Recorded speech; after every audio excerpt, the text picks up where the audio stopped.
Hey everybody, it's Ken Perry with Broker Knowledge Group. So this week I wanted to give you one more update just because there's things going on. There's laws, they're changing all the time, and certain things that you guys need to know about, and I want to make sure I'm constantly bringing you value. So here it is. This Wednesday, we're going to talk about the SCRA, and that is the Service Members Civil Relief Act. And some friends of mine out in Hawaii over at First Capital promised that they would watch this video if I talked about the SCRA. So it's their first video they're watching. I got on them a little bit for not watching my Wednesdays. Okay, so here's how it works. The SCRA is a law that covers military people. And so if you have any military people you know, get them this information. They already probably get it from their division of the armed forces, but I want to make sure they get everything that they need. So here's how it goes. This act was created a long time ago, but it was really amended in 2003 to add some more protections. It's a protection act for those who are currently in the military, and it protects their credit when they're gone.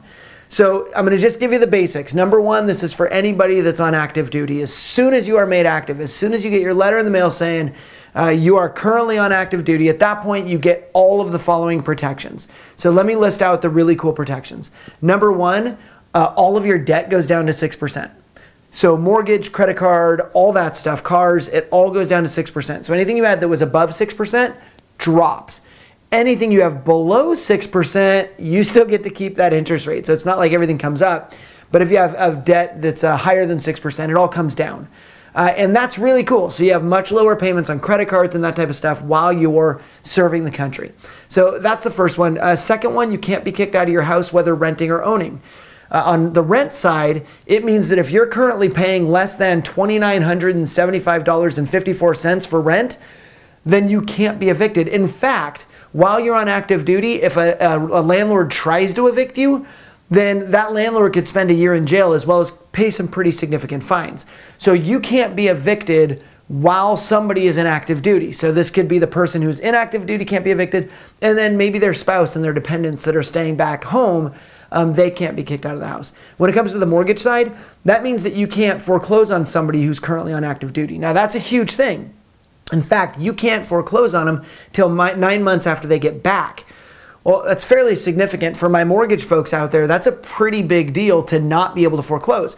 Now, there's one protection for creditors here, and that is if the creditor goes to foreclose and the person's on active duty, and the creditor can make it pretty clear that the fact that they're not paying their mortgage has nothing to do with the fact that they're gone. So for example, they've never paid their mortgage or they've always had trouble. If there's something like that going on, then the courts can, the lender can go into the courts and try to get it done.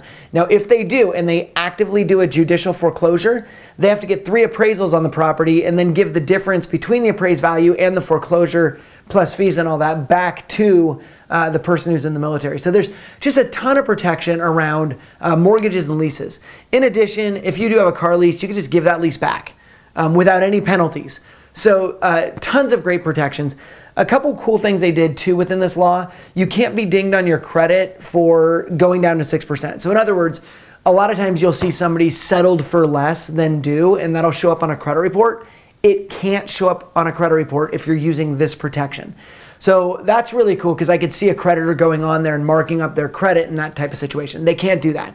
Also, they can't forbear any of that interest. So for example, person goes away, comes back 2 years later, the lender can't go, hey, we dropped it to 6%, but it was accruing interest at 31%, and now you owe us all that money. No, that money is gone, waived, never due. Creditor loses that amount of money. All of this is a huge protection. Now, somebody can take advantage of this right when they get called into the military, but really there's a retro way to take advantage of it. So if somebody comes back and they want to get their credit straight when they get back, they actually have 180 days from coming home to be able to deal with all of this stuff and then take advantage of all of those things that they had the power to take advantage of, but maybe they didn't because they were busy getting ready to go to war or getting ready to go on active duty. So anyway, it's a pretty cool law if you're in the military. So for those of you who know friends in the military or have clients in the military, get this out to them or get this information to them. They may have already heard about it because there's a pretty good group within the armed forces. They're actually sharing a lot of this information.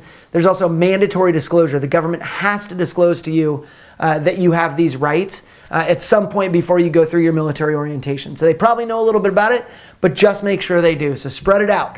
So anyway, that's for you. That's our Wednesday update. I will remind you, we do have full-on internet training now for the 8 core hours that you need. It's a 1 8-hour class. We've already submitted Oregon, Washington, and Idaho for those specific extra hours that they need. If you want us in your state and your state requires more hours, please let us know. Shoot an email to us, click on the link, make a comment, whatever you want to do, and we'll develop it for you. It's our goal now to be nationwide.